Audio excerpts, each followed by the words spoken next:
Thank you, Wes, for the opportunity to come and speak. This has been a dream of mine for a long time to be able to come to the museum and talk. This is the pinnacle of success for me. So I hope you enjoy the talk. And if you have questions, they're going to be passing out the cards, and you can pass them, I guess, to the center aisle, and I'll try and answer as many as I can.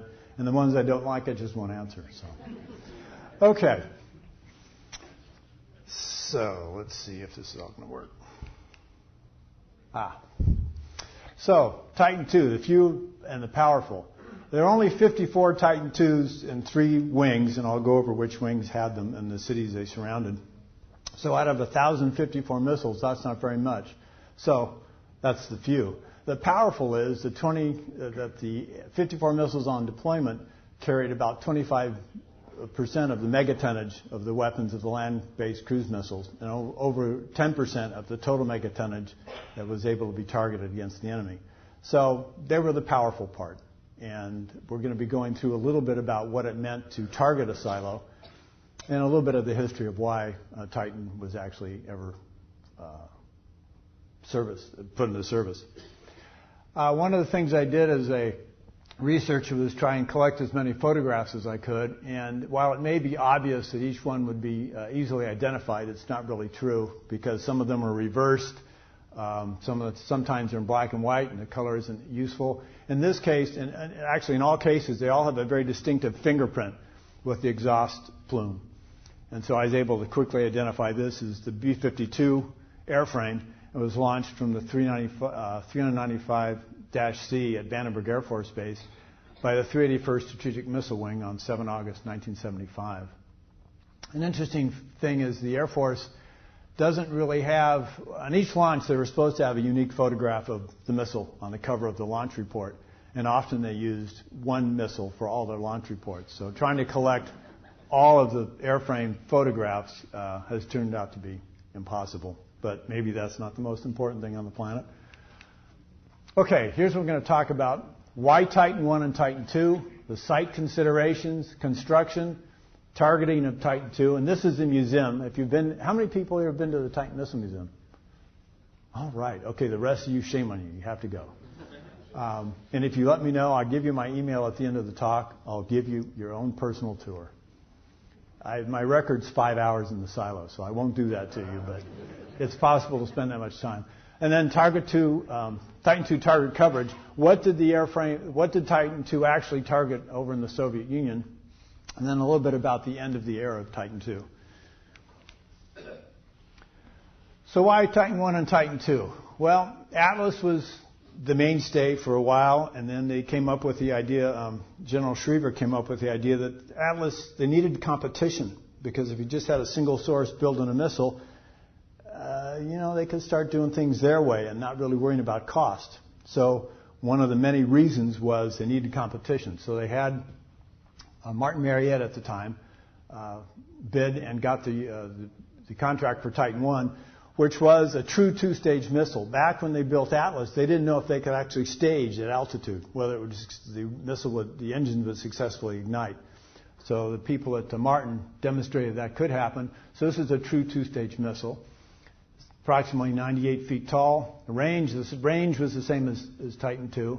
Had a Mark IV warhead, a Mark IV reentry vehicle with a W-38 warhead. Cryogenic oxidizer, which meant it had RP-1 as a fuel.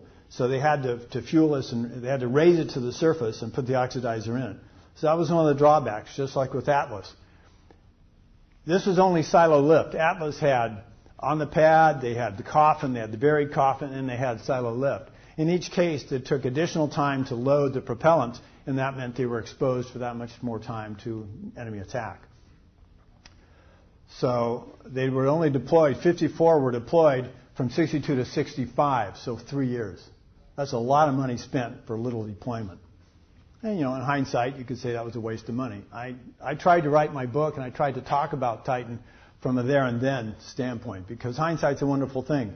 All kinds of things changed. You can say what should have been done.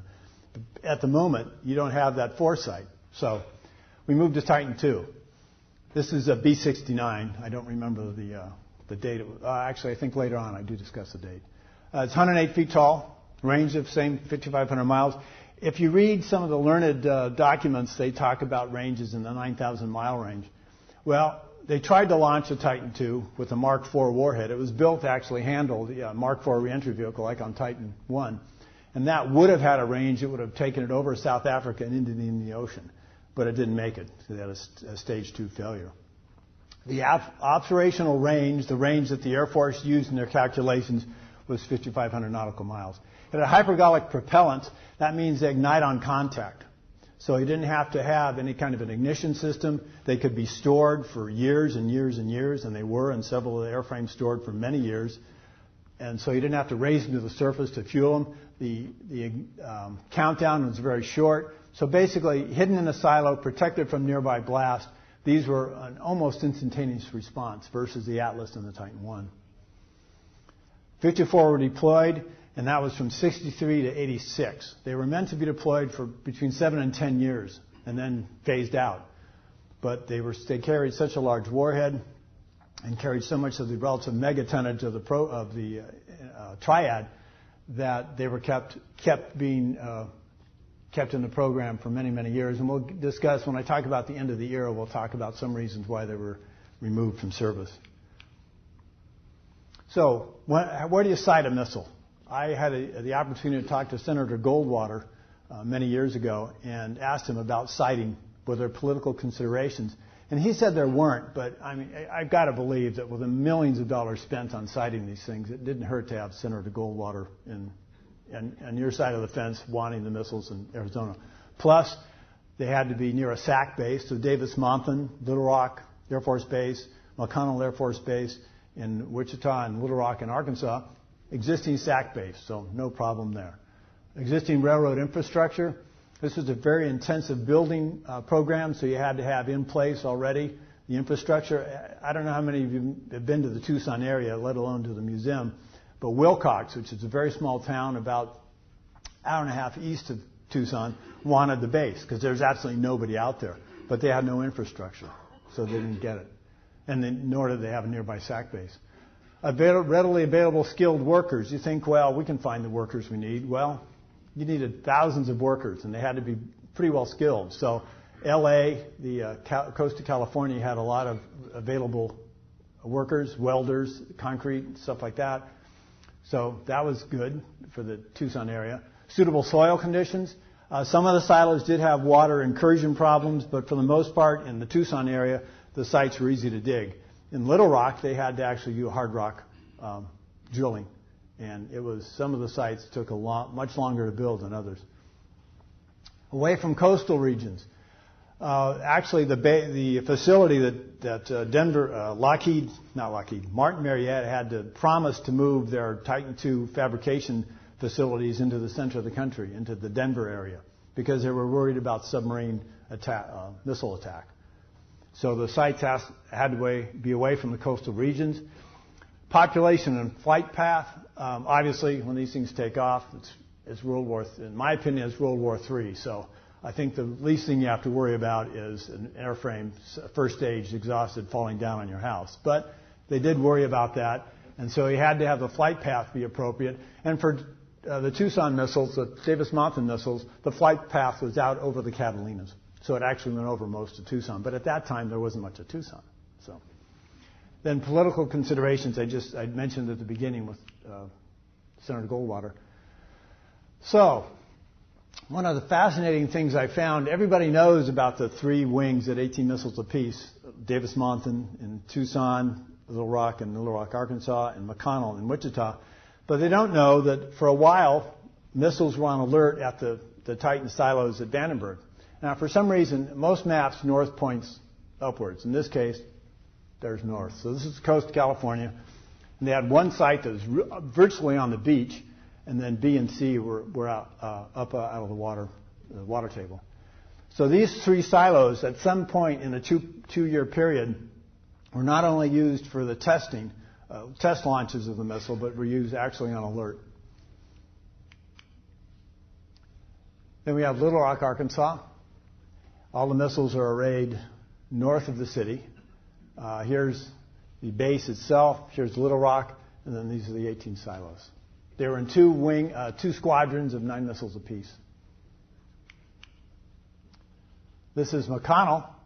And instead of being north of the city, they were east and west. And so there's McConnell, here's Wichita, and then the bases.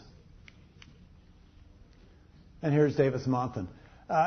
Interesting, there were lots of interesting interconnections between my first book for the Navy and this one. It turned out George Monthan, the nephew of the Monthan that the base is named after, I heard about him as being in the Regulus program. He was an aircraft carrier pilot. And I heard it from a commander of his. And so I didn't know he was in Tucson. He said, oh yeah, he lives in Tucson. I lived in Tucson at the time. And so my wife was thrilled because I didn't have to travel very far to go interview him. So I thought, great, I'm just going to get in the car, go up there. So I did what I was always taught to do. You don't park in someone's parking driveway. You park outside, right? Well, his wife, as I'm starting the interview, his wife pulls out and rams my car. So all of a sudden, this very low expense trip turned into what could have been expensive, except her Mercedes. Now, I didn't own a Mercedes. I had a Nissan Stanza van. And for those of you that know what that was, it was an interesting vehicle. But her bumper meshed perfectly with mine, and there was no damage.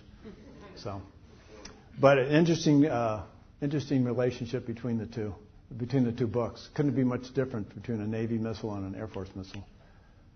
Okay, so if you've been fortunate to go to the Titan Missile Museum, you have been down into the various parts of the silo. If not, this is the access portal. Come down these flights of stairs. It's not protected from nearby blast. You come through two blast doors that are interlocked. You then go through two more blast doors to the Launch Control Center, which is a 3-story building. It's only 8 feet below the surface. And I looked into, with a professor from Pennsylvania, about hardening nuclear missile system structures. And, for the amount of damage it was going to take to damage the missile, this would have already been toast. So it's always, I'm a plant biochemist, so I don't know really anything about construction, but it always surprised me that very little would damage this compared to how much it would damage this. But, yeah, anyway. Then there's a long cableway. You go through these two doors again. There's a long cableway that comes down to the missile. At level 2 at the museum, you can walk around. There's a viewing window here. You can see the missile in the silo. And the launch control, the silo closure door is partially open because back when the museum was being formed, we were still in the Cold War situation with the Soviets, and they wanted to know by satellite that they could inspect that the missile was still in the hole because they were very worried we were going to close the door and put a missile in and make it work. So we had to cut holes in the reentry vehicle and holes in the missile itself. And it seems, to me, it always seemed kind of stupid because you've ruined a perfectly good airframe by cutting a hole in it. But I'm not in charge of the national defense, so, which is probably a good thing. Okay, so here's an example of a typical bathtub excavation. They had to anybody who's in construction knows if you have to build a building, you just don't dig a hole and put the building in. You have to have room around it to work. So these are huge excavations in the relatively soft dirt and soil conditions in Tucson. This is the phase 1 construction. I'm not going to go through all of construction slides I have because, one, you'd be bored to death and we'd be here for hours. But I find this fascinating because here's the control center, LCC, the Launch Control Center. This is the access portal. They haven't put in the long cableway. And then this is the beginning of the silo. And this is all in that bathtub structure. And I'm too close to it now. You can see the various vehicles and truck and a large crane here. So it kind of gives you a scale for the enormity of the project. And these were all 18 were being built here and at Little Rock and at McConnell essentially simultaneously. I love this photo because you get an idea of this is a box girder support for the 740-ton silo closure door. And to put it to scale, here are some workers. It fascinates me. That's huge. But it has to support a 740-ton silo closure door, and it has to isolate the movement of the door. If there's a nearby blast and that door is compressed by air shock, that has to be isolated from the silo itself. Otherwise, you're going to damage the missile. So that was one reason for these large box girders. Blast doors have always been a fascination of mine because of the misinformation we had from a former crew member from Little Rock told everybody when they were making the tours, tour guides manual, that these were filled with concrete, which made no sense to me. they're half-inch or thicker plate steel. Why would you fill it with concrete? They're 3-ton doors. So I took the plans up to a steel jobber in Tucson, and I just wanted to know, because nowhere in the plans that we have, the blueprints, did it say anything about steel, anything about concrete. So I took up the plans, we did the calculations, and sure enough, this is just I-beams welded together with face plates of steel, and it's just steel. There's no concrete. But if you look here, you can see these little dots. Those looked like they might be where concrete was put in. And so I think Tezak, the gentleman in question, just made the assumption that was what happened. But you can look at the floor. I'm 6'3". I can walk through this without any trouble. These doors can be open and closed with your finger. They're that well balanced. But you can see the depth of the floor and the depth of the ceiling to protect the blast lock from nearby blast. This is what the museum looks like now. Site 571-7. New building, relatively new building. And you can see the silo here, the silo closure doors partially open. We have the viewing window here, and then some propellant trailers and other items for display. We actually have a Huey here, too, that was used to support the bringing the crews to the bases that were the farthest away. This is the above-ground soft tank, 100,000-gallon tank. They had a deluge system in the silo that could be used to put out fires and flood the silo base if they needed to. And that water up in the soft tank it's called a soft tank because a nearby blast would damage it. Okay, the Titan II timeline. Construction began at the 390th in Tucson on 6 December of 60, and it ends at the 308th on 26 March 63. So in essentially 3+ years, well, actually more like 2.5 years, I guess, they built all 54 silos, and it was an amazing thing because they hadn't finished the testing of the missile, but it was the concurrency program that General Schriever had come up with, where we're going to make it happen so that when the silos are ready for the missile has been tested and ready to be put in. We're not going to wait for the missile to be tested and then build the silos. So the alert posture began on 31 March 63, and it ended at the 308th on 18 March 87. The missiles were not meant to be in the hole for 24 years. As I said earlier, they were really supposed to be there about 5 to 7 years, maybe 10 at the most. They were designed for that, and the fact that it's always impressed me, the design, that they were designed for longer and did very well. They really did hold up very well. Some people have accused me of being an ad for Lockheed Martin. I just think they did a good job. So, time on alert depends on the strategic missile wing in question, but 20 to 23 years. So, now we get to what would happen if you wanted to target Site 571-7. And you got to remember, for those in the audience who may have been in the strategic targeting field in the Air Force, I apologize for my somewhat perhaps naive viewpoint on this, but it still works for me. Nuclear weapons effects, obviously there's air burst, surface burst, and subsurface burst. When they were developing the W-53 for the Air Force, for bomber as a B-53 or warhead as a W-53, they considered making it a terrain terrorballistic, where it enter the ground and go deep and then blow up. But they decided after a while not to do that, so they never actually tested that function. So subsurface burst wasn't really a question for our attack on missiles, on Soviet missiles, at least by our missile base, missile force. Targeting options, you could destroy by a direct hit, destroy by an overpressure damage situation, or destroy by burying the silo. So, airburst. The definition of an airburst is the weapon that's exploded at an altitude below 100,000 feet.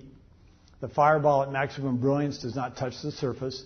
There's little or no cratering, so shock effects are a result of the air blast overpressure hitting the surface, as well as obviously the heat and the radiation. A 1 megaton weapon has a fireball with a maximum expansion of 5,700 feet, so airburst would then be 2,800 feet above the surface. The results you'd be looking for with the silo, with an air blast, the silo closure door becomes inoperative above 300 psi overpressure, and the blast doors are also inoperative above 300 psi overpressure at the surface. That pressure, actually, you think so they're 35 feet or so below the surface, how could 300 psi affect them? Well, I was curious about that, and we had a lot of the design documents at the museum. And I was a volunteer historian. I had not a whole lot else to do some days, and so I'd go look through the blueprints and design documents. And I found one that was very interesting. What they did was they calculated what would happen if, through a very small door, a 300 psi overpressure wave came through and down into the access portal. And it would not echo, but the pressure waves would build on each other. And by the time they got down to the actual blast doors, it would be at about 1,000 psi. And that's what they were built to withstand at the face of the door. This is what the actual W is a TX49, TX46, WX53. The X means experimental, and the T meant they were thinking about making it terra ballistic. This is the series hardtack shot, oak shot, on 28 June 1958. This is misidentified in Hansen's book on nuclear weapons. I didn't know that. I was told by an acquaintance, and he said, contact this guy up at Sandia base. And so I contacted him, and about the time he sent me this photograph was about the time they had, there was a Chinese scientist scientist there that they were accusing of espionage. So I got this in a plain brown envelope with no identification on it. But it's, and I'm sorry I don't have any kind of thing down here to scale it, but that's a pretty big boom. Okay, so how do we play the game of trying to figure out what would happen to the Titan silo if it was attacked? Well, I decided to use these three ranges of weapon sizes because that's what the Air Force had done in earlier documents I'd read. So we're going to be looking at the 300 psi zone diameter for 2, 5, and 30 megaton airburst weapons. So figuring the target, instead of saying you had to target the silo, because my point is you didn't really have to target the silo, we're using as the ground zero to be this intersection. So a 2 megaton weapon going off at optimum airburst height would have a 300 psi contour here. So basically, it doesn't affect the silo. And there we go. So now a 5 megaton gets closer. You can more than double the size of the weapon, but that doesn't double the size of the zones. It's more of I think it's a 1/3, a yield to the 1/3 representation. So we're still, you could say you're still okay if it's only a 5 megaton weapon. So if the accuracy is this bad, this is about a mile away, 5,000 feet. If that's as good as your CEP is for your weapon, you're going to need something bigger than a 5 megaton bomb. There we go. So this is a 30 megaton. Now you can see all I need to do is put a 30 megaton weapon somewhere this far away from the silo, so I don't have to be very accurate, and I'll destroy the silo without digging it out of the ground, without burying it. So to me, not a weaponeer person, seems the best way to do this is just use airburst. Surface and subsurface burst options. Basically, surface and shallow underground bursts are defined in which either the fireball or the hot, high-pressure gases intersect or break through the Earth's surface. Cratering effects in the integrity of the silo. There's the actual physical displacement of the silo closure door, displacement of the launch control center or cableway, so they couldn't get to the missile, the signal couldn't get to the missile to launch it. Ejecta layer greater than 6 inches. That used to be, in many of the Air Force documents I came across, that was a 6-foot number. Well, that didn't make sense to me because when the silo closure door opens, it opens from the nose cap back about 4 feet and then exposes the silo. Well, if you had 6 feet of soil on that and you started moving it, that soil would cascade into the silo and damage the missile. So 6 feet made no sense. But the Air Force never does anything wrong, so of course I couldn't figure it out. Then I found the guys who were involved in designing the silo closure door, and I mentioned this 6 foot, and they said, well, look for this particular document, and you'll find the answer. So I did find the document in our collection, and it's 6 inches. So 6 inches became 6 feet, and that was promulgated through the literature. But 6-inch layer, it doesn't seem like much, but if you put that over the size of the silo closure door, it represents quite a bit of weight. And that would keep the door from opening. And overpressure above 300 psi would also prevent the silo closure door from opening. So this is kind of craters you can look for. In a way, you have options: near surface, surface burst, shallow depth of burst, deeply buried, which we wouldn't have done, and optimum. And then this is a subsidence crater if you were going to do excavation with nuclear weapons, which I always thought was a really weird idea. They had atoms for, I think it was Atoms for Peace, Eisenhower, and they were going to use nuclear weapons to build a new Panama Canal. Okay, so it's going to be radioactive for how long? I mean, that didn't make sense. But like I said, I'm a plant biochemist, and that's probably a good thing. Okay, this is just the detail of a crater. Now, most people think, oh, the crater, so it's the hole I have to worry about. Well, it isn't the hole. And that's important if you want to just excavate the Launch Control Center. But more important is this plastic zone and this rupture zone. It's much larger than the crater. And this is where the ground deforms. This is where it permanently deforms by cracking, so that would destroy the silo. And this is where it's plastic, where it moves enough to damage the silo. So it seemed to me that that would be another way of getting to a silo. So here's this crater diameter for a 2, 5, and 30 megaton surface burst. There's the, it's going to take a while to say it, but that's the 2 megaton.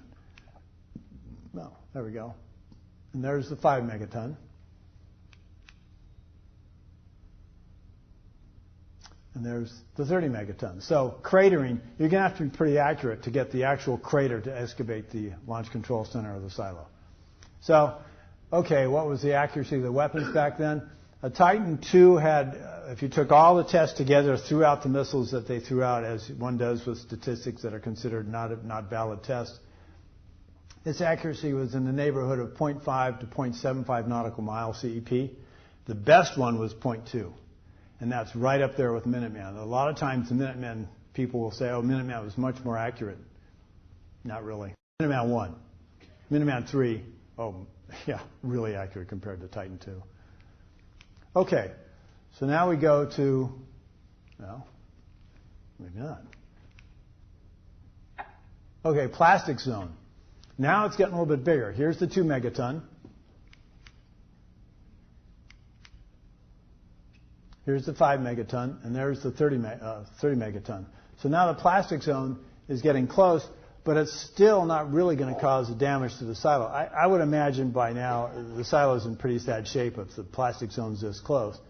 But still, in terms of, in my naive way of looking at it, if this diameter isn't touching the launch complex, then the launch complex is basically okay still. So let's go to the one that I think really would have been the way to do this, and that's the 6-inch debris. Now we're looking at, for a 2 megaton weapon, look how large the debris diameter for the ejector for 6 inches is.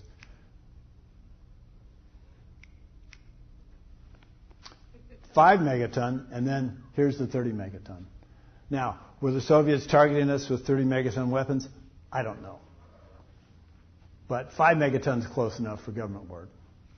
So to me, when you talk about the accuracy of the missiles and would they hit the silos, could they target all the different silos and the footprints of the different silos? Okay, I'm not going to argue that's not something you need to know, but you don't need to be that accurate. I mean, close only counts in horseshoes and hand grenades. This thing's going to do the job as a surface burst with all the ejecta falling onto the silo closure door and stop the Titan from opening. Now, how close were the silos? They were 7 to 10 miles apart for just these reasons. They didn't want them too close together, or they could take out more than one silo at a time. Titan 1 had 3 silos in close proximity because of the infrastructure for the liquid oxygen oxidizer. They couldn't afford to put liquid oxygen generating plants in 3 separated silos.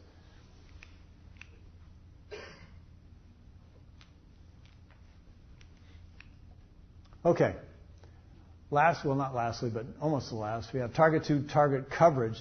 This was estimated for 1980. I came across a book, The Soviet Military Strength in 1980. I came across this book. It was a government-issued book, but I wanted to be sure that I didn't violate any copyrights. So I looked at the author, and I think his name was Stephen Collins. And it said he was from Virginia. So I said, this is pre-internet days.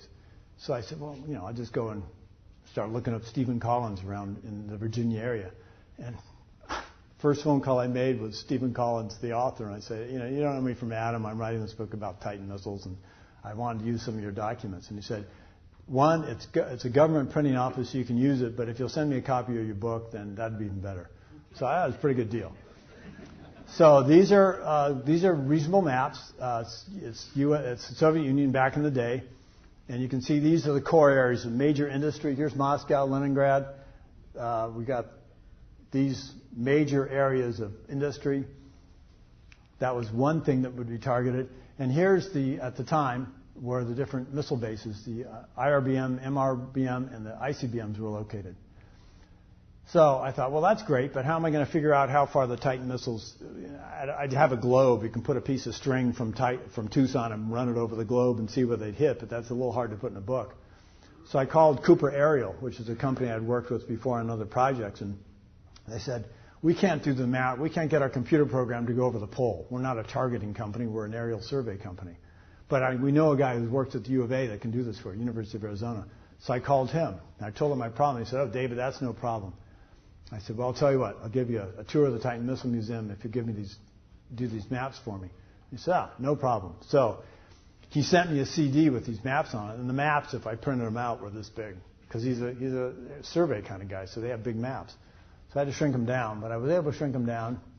And I think that's actually kind of pretty myself, but I guess maybe it's kind of warped. So here's Moscow. I don't even know how to pronounce it. Here's Vladivostok. I believe this is Kazakhstan. And so this is Mongolia, and there's China. So this is the target coverage for those 2 to 3 missiles that were on alert at Vandenberg. And if you remember, there was only a couple of missiles here and a cluster of missiles here, which is within range. So basically, Vandenberg, even though it only had the 3 missiles, covered all the targets. This is McConnell. So McConnell's here in the middle of the country. And it covers even better. It doesn't cover much in China, but China didn't have much at the time of Titan II. And they didn't need to cover it because they had submarine launched missiles that could cover China. There's Little Rock.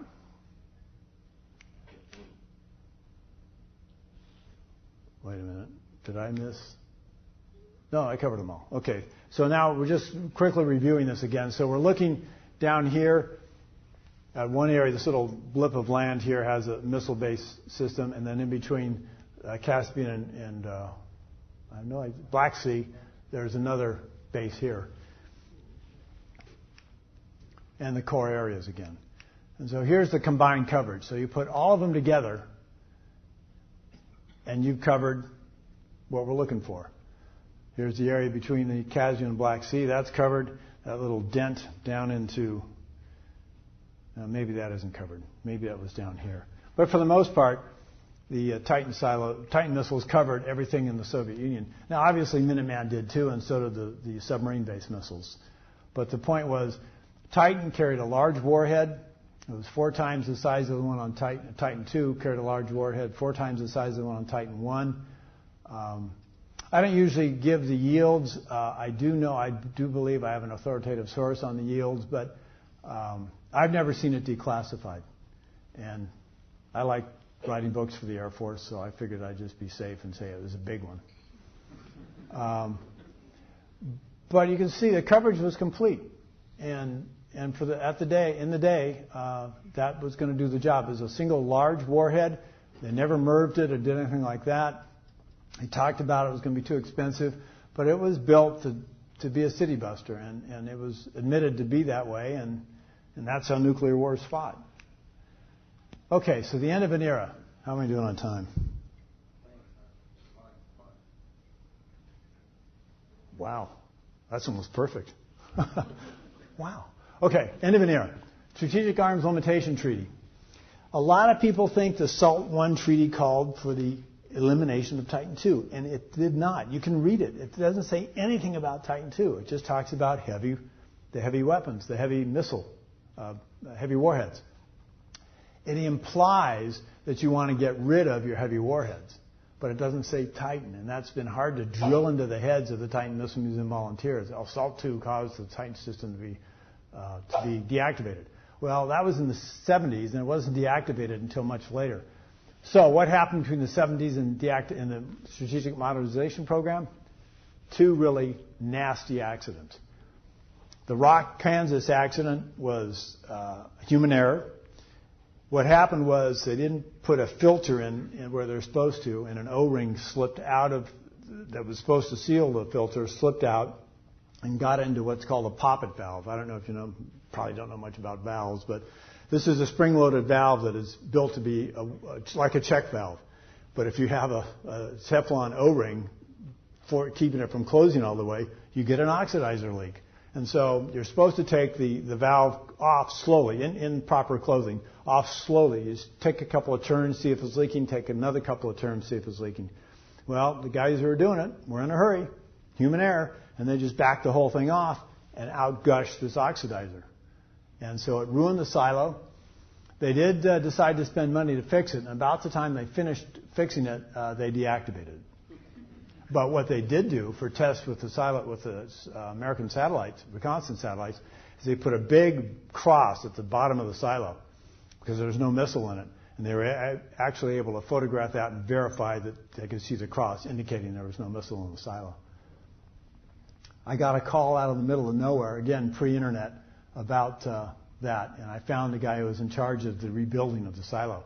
And he had all kinds of great documentation. And I've got photographs down at the museum that actually raise the hair on the back of your head. It's the back of your neck. It's just, some of the stuff is, there were places where the silo was all the metal was etched away and the only thing there was a layer of paint. So if you stepped on the paint, you would go right down into the silo. The propellants were unsymmetrical dimethylhydrazine, which is not good for your liver, and nitrogen tetroxide, which is really not good for your liver or your lungs. And when it is mixed with water, it forms nitric acid, which concentrated nitric acid is not good for anything except dissolving metal. Okay, the second accident, and the one that this caused a lot of problems because even though only one person was killed, a lot of areas had to be evacuated because of the spill and the resulting cloud. Damascus accident was actually much more famous, and I remember being in Tucson. We'd moved to Tucson, and in December of 1979, and I'd driven by the silo, and it turned out to be the museum, and I was hoping that one day I could maybe go into the silo. 5 years later, I was given tours. Well, 7 years later. But anyway, I remember reading about this, and I didn't know anything about the silo, the missile at the time, so I thought this was really sad, but I had no idea what was going on. And what happened there, again, was human error.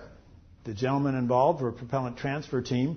They were in a hurry. They had repressurized the tank with nitrogen, and the nitrogen dissolves into the nitrogen tetroxide, so you have to repressurize the tank.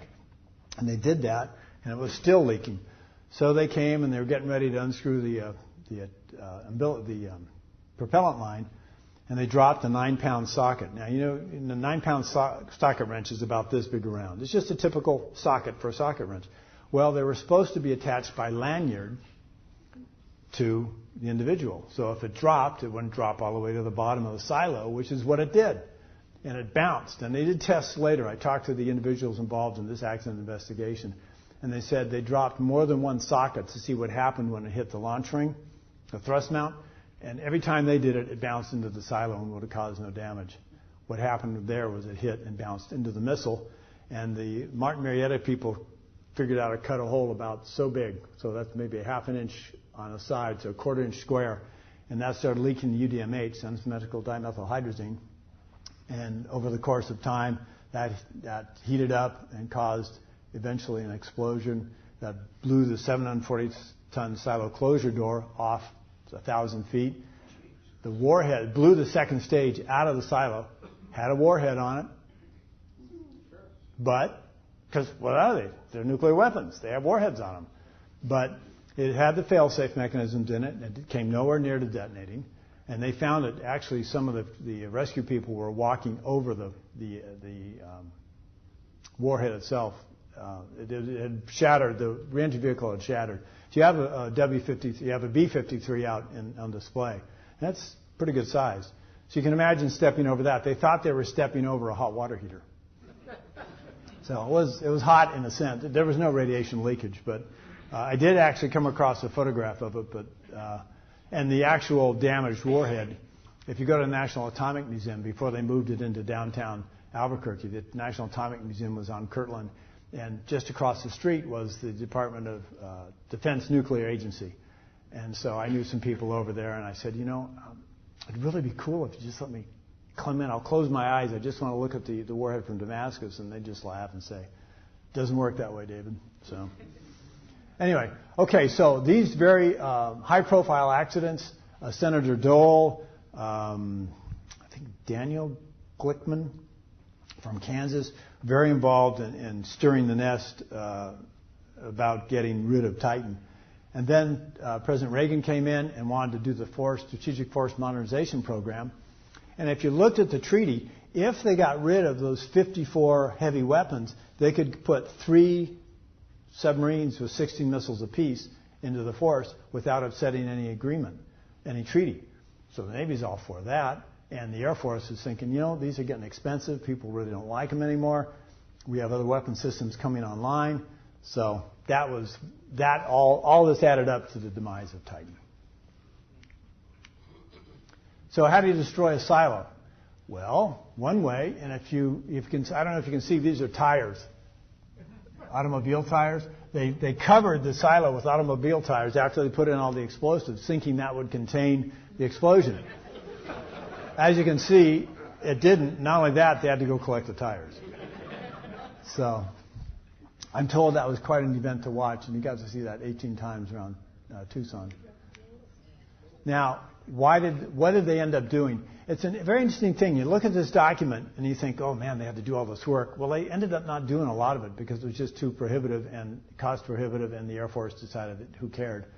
What they did do, the only thing they really did do was fill this air inlet to the silo. These were kept open.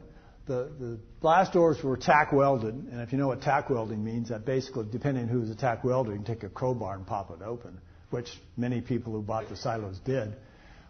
They put this cap on. All of them have this cap. And this is, I don't remember the dimensions, but it's big. It's a concrete cap, and that's closes off the silo. The silo was supposed to be filled with rubble. Most of them weren't. And as you can see, all the work levels are open. So I know a guy, and I don't remember his name now. I'm not my closest of friends. He's a dentist that works on call. And you can make some serious coin being a dentist a pharmacist on call. I mean, some serious money. This guy makes money per hour that I can only dream of as a plant biochemist. So what did he do? He bought a silo, and he puts this enormous house right over the access portal. So when he has a party, you too can go down with your beer and sit in an LCC of a Titan II missile system. I don't think he's going to make this into a swimming pool because that's an awful lot of water in the desert. But, yeah, it's Eric. Eric is his first name. I was invited out to the open house and had something else I was doing, and a friend of mine went and he said, unbelievable. The house is just enormous. And it's on top of a Titan II LCC.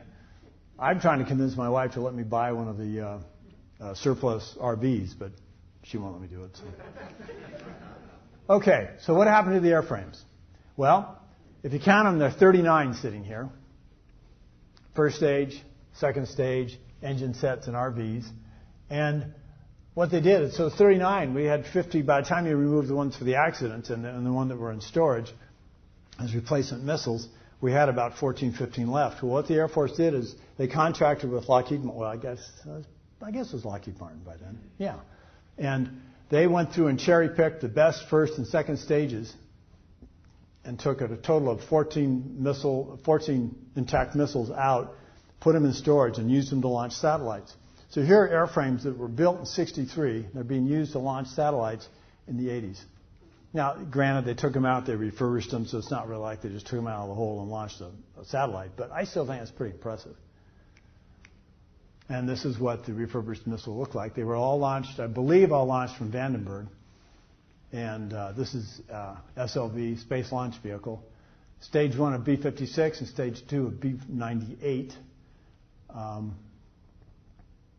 The reason they didn't use Titan 1, they had all these 54 Titan 1s plus the airframes they had as replacements. So why didn't they use those for space launch vehicles? Well, in order to launch these Titan 2s at the Cape, they had to modify the pads that were used to launch Titan 1. So they no longer had launch pads at the Cape. And then the one set of silos they had set of 3 silos they had at Vandenberg, they didn't want to mess with raising these things to the surface and launching them. So they just scrapped the Titan 1s. An interesting story about Titan 1, though, is that it reappears as fake Titan 2s. I was trying to locate each of the airframes that were built, and I was able to find all of them. And I had a couple missing, a couple too many. So I called Cape Kennedy because they said they had one. And I said, if you got a Titan 2, what's going on? They said, well, we really don't have a Titan 2. We have 2 Titan 1 first stages we put together to make a Titan 2. This is Cape Kennedy. I mean, that'd be like doing that here at the museum. Never happened. So, now, what happened, I don't have a photograph of that. When the first missile, we'll be talking about it when we show the movie. So you get a movie. You're going to visit Tucson? There's my email. Shoot me an email, and I'll make sure you have a tour of the Titan. I don't promise it'll be 5 hours, but I'll give you a tour of the Titan Missile Museum. You will not forget. But I warn you, as you might have guessed, I love talking about the Titan program. So be ready. Okay, now I'm going to try and get to the film. End of slideshow. Okay. Well, we're going to see if I can figure this out. This movie is 15 minutes. I believe it's worth staying to watch. Dan, is it on the desktop? Yeah. There it is. Voice out of the distance. Okay, here we go. I will narrate this briefly as it goes.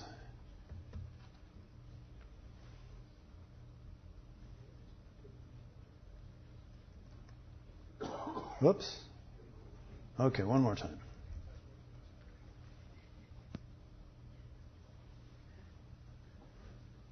Well, okay, let's pause this because you want to see this.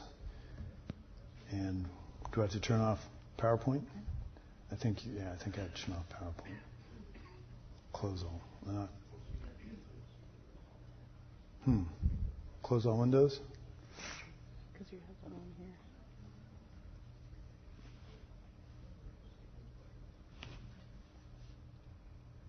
That's a good thing I'm not in charge of anything important. Nope. Well, Dan or whomever, come save the day. It worked at our trial run, so I really did take care of making this work. So what you've got is a variety of short, semi-short, some of them are long clips of Titan launches. The first one is, in order to test the idea of launching out of a silo, we borrowed information from the Brits, and we launched a Titan 1 in a silo launch test facility at Vandenberg. So the first film you'll see is a Titan 1 coming out of the hole. And it's pretty spectacular. These things were not built to be launched in a silo. And they did launch them, so it's pretty amazing. Okay, there we go. I'm sorry for the fuzziness. It's the quality of the film. You don't know that's coming out of the silo test facility, but I have another shot that will show you.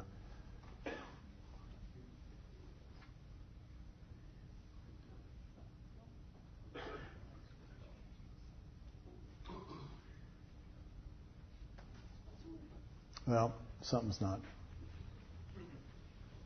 Yeah, it's too zoomed.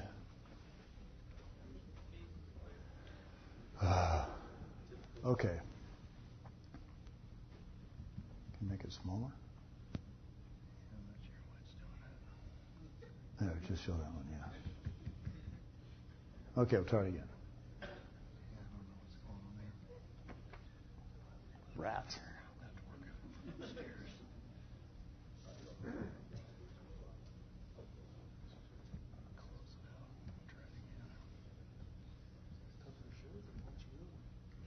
It's classified, so that's the government trying to keep me from showing it, I think. Well, that's too bad. Can I make it? I'm thinking I could make it smaller. How about if I do that? There, Mark, Dan, let's just use this. That'll be okay. That looks better, and you get to see everything on his desktop. Okay, so here's Silver Saddle. That's the operation name. Whoa. Yep. Okay, this is real-time launch. This is coming out of the silo. So it came out of the hole pretty quickly. And it's just going to keep... Okay, this is the actual silo test facility here. This is a shot I really wanted you to see because you get an idea of what a launch would look like. And the reason I know this is Titan 1 is for a variety of reasons, but one, the flame color is a typical liquid oxygen kerosene flame. It's that bright white instead of an orange or clear flame. Here's N2, first launch, Cape Canaveral, 16 March 62, little periscope things that... And this is the same airframe, well, modified airframe they used for the Gemini program. And these were the same pads they used for Gemini. I remember as, what was I, probably 12, 13 years old, getting up and going to Mrs. Stokes' color TV and watching the Gemini launches. She was a very patient woman. This is a twang test. They filled the Titan II with water, put it first they put it in the thrust mount, fill it with water, and then pull the thrust mount to the side and let it go to see if the thrust mount spring shock absorbers would work, and it worked fine. N7. This is one of the most used pieces of film. You see it leaving the silo, and it's they use the pictures, and it's here we go. Most errors never let the missile out of the hole, but if one does, the mishap can really get hairy. So what happened was it pulled an umbilical. Quick disconnect of the umbilical. I'll wait for it to go through. And if you notice, it's rotating. It isn't supposed to do that. It's supposed to climb straight out, get to a certain point, rotate, find north, and go and head out to its target. So they knew immediately when this thing was spinning like this that there was a big no-no happening, and it actually ended up blowing up. And then it's not true. Nothing was done wrong. It was just a badly designed release for the umbilical cable. I talked to the engineers involved, and they had asked the night before, and the people at Lockheed in Denver said everything was fine, and it wasn't.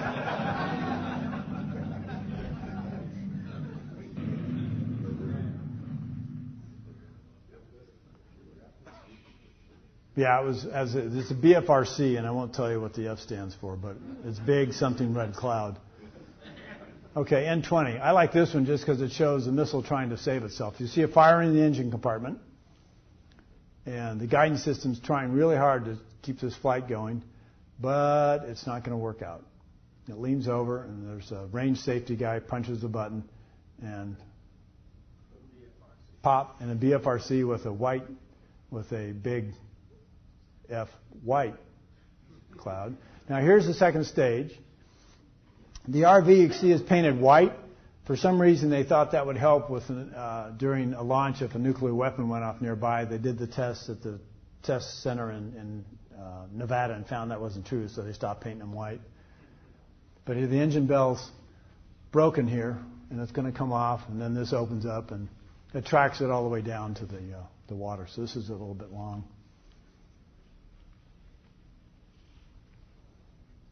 I came across a lot of 35 millimeter film in my years of researching this, and there was a whole box of it that they were throwing out at Lockheed, and they asked if I wanted it, and I said, sure.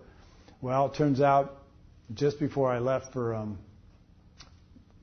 I kind of hurt myself in the factory, their storehouse, but not enough to be too worried about. Well, it turned out I'd almost ruptured my Achilles tendon, so later in the day when I was playing basketball with my nephews in Colorado Springs, this is up in Littleton, I actually did rupture my Achilles tendon, and they were really glad I didn't rupture it on their property. So there's the next cloud. I would not have sued them because it was my fault, but boy, their eyes got really big.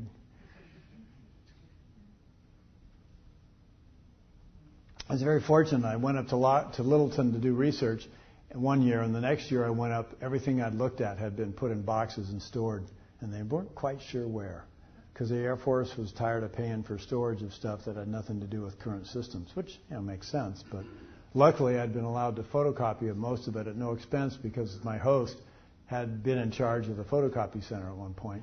Plus they couldn't accept a check. They had no way of taking a personal check and processing it, so oh well. Okay, just be patient. It's going to hit the water and splash. And then we go on. Splash. There you go. Okay, what's next? Let's see. 22. Oh, this may be the aerial.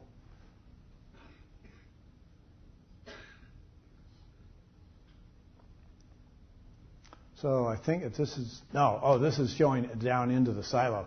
There's entrained air. When it ignites, it sucks air in and blows it out the exhaust portals. And so you can watch the lights, you can watch debris get sucked down in. It's ignited, here are the hold down bolts. They fire, and then the missile slowly rises out. Now at Vandenberg, they had to repair the silos. Not all that, there's the entrained material. This is slow-mo, so this stuff's shooting down into the silo. At Vandenberg, they had to refurbish the silos so they could reuse them again.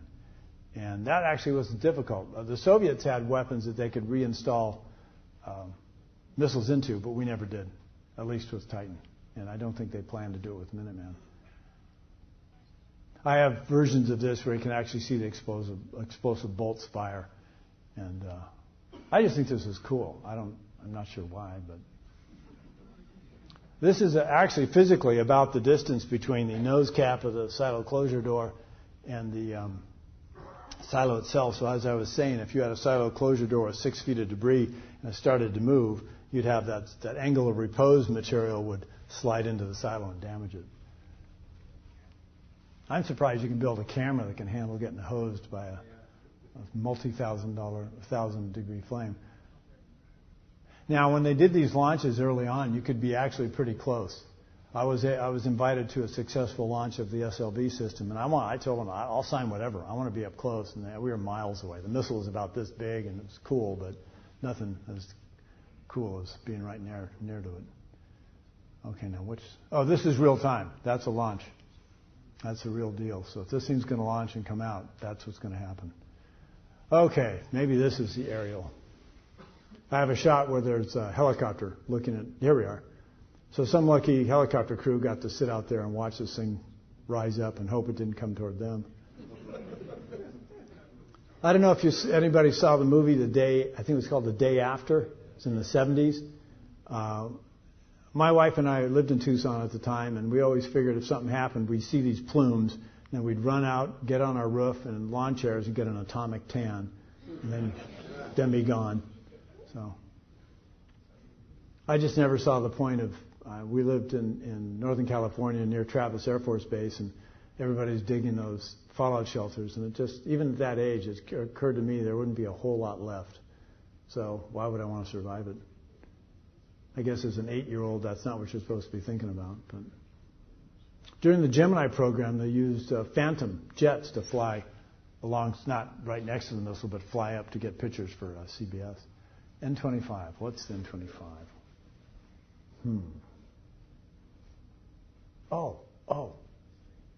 Staging. This is great. I'm going to have to, I won't pause it.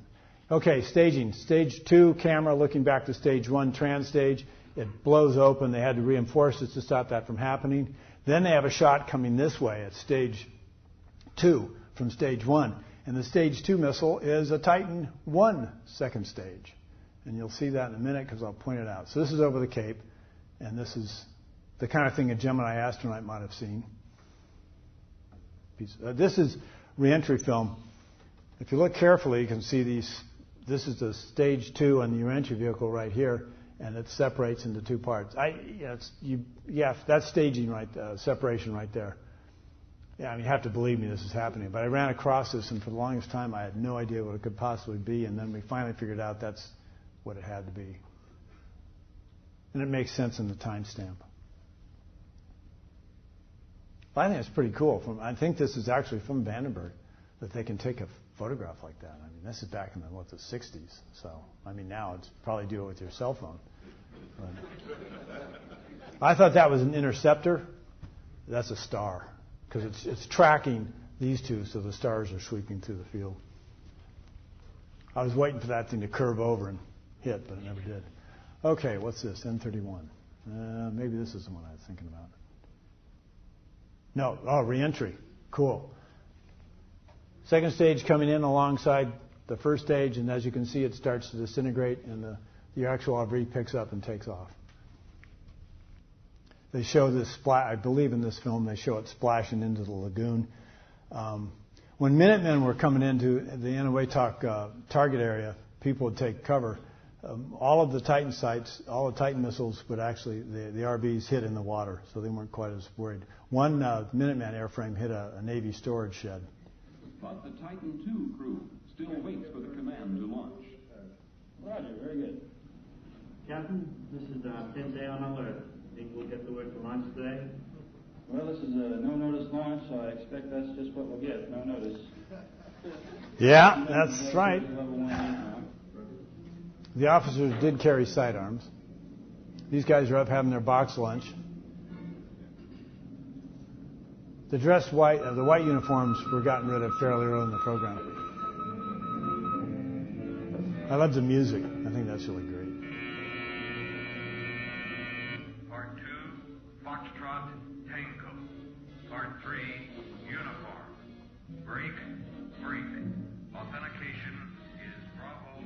As with all SACS weapons, positive control with no margin for error is rigorously exercised. The commander cross-checks the message to launch. Verify part 3. Verified.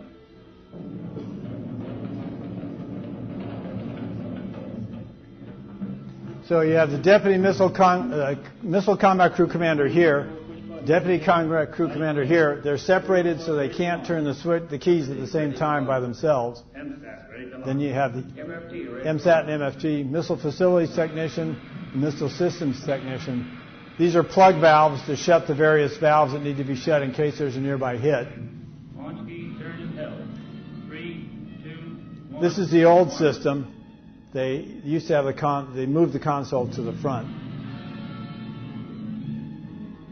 This music is just great. Firing.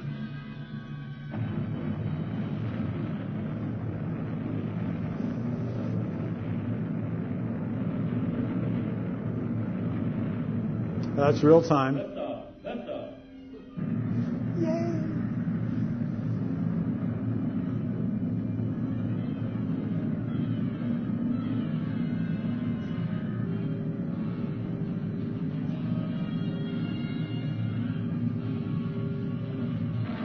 Here it is.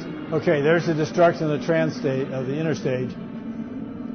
1, 2, 3 Ullage rockets. That was used on a Titan I second stage to drive the propellants back to the pumps so they would get into the engine. So this is totally wrong, which is probably only important to me, but that's the way it goes. Some 30 minutes after launch, the re-entry vehicle splashing down on Here we go. thousands of miles away proves that SAC's primary deterrent weapon is effective and the crews are proficient.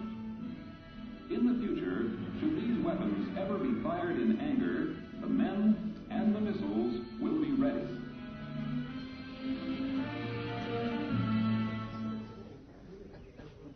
Oh, that's me. You don't get any more pictures.